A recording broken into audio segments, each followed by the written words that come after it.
Habari Africa, Habari Rwanda.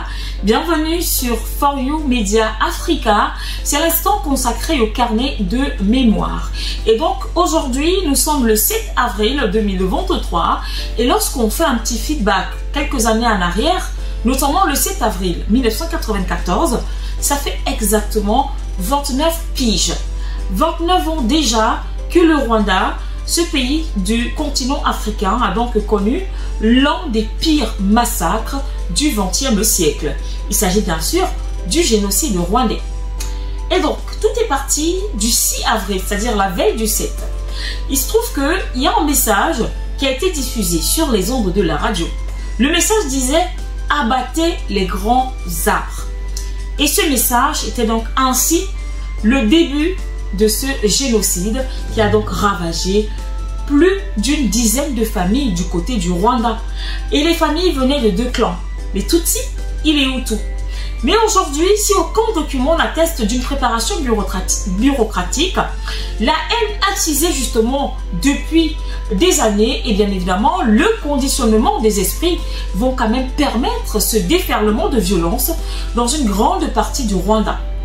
Et donc, le 7 avril 1994 au 7 avril 2023, comme nous le disions, ça fait exactement 29 ans, jour pour jour, que ce génocide a eu lieu et est désormais resté ancré dans les mémoires des uns et des autres. Pas que seulement des Rwandais ou encore des Tutsis ou des Hutus.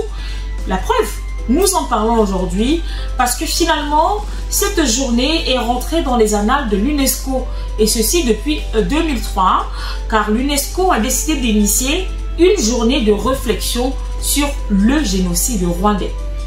Et aujourd'hui encore, c'est le cas du côté de l'UNESCO, du côté de l'Union africaine, du côté même du Rwanda.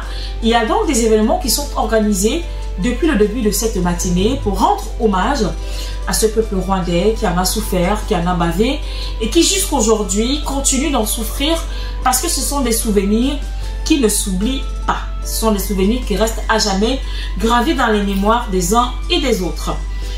D'où part le génocide? En quelques secondes. Il se trouve que la revendication des Tutsis en exil de revenir au pays s'est toujours heurtée face justement au pouvoir Hutu. Et là, nous sommes entre 1959 et 1994. Donc, ce serait ça, ce retour d'exil d'une tribu, à savoir les Tutsis, pour le Rwanda qui était à cette époque-là dirigé par les Hutus, et ce depuis 1959.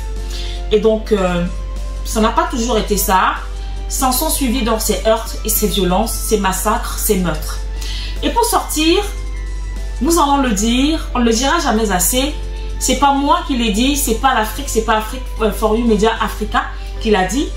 C'est Emmanuel Macron lui-même, lorsqu'il était en 2021 au Rwanda, il a fait savoir qu'il reconnaissait la responsabilité de la France dans le génocide qui justement s'est déroulé il y a 27 ans.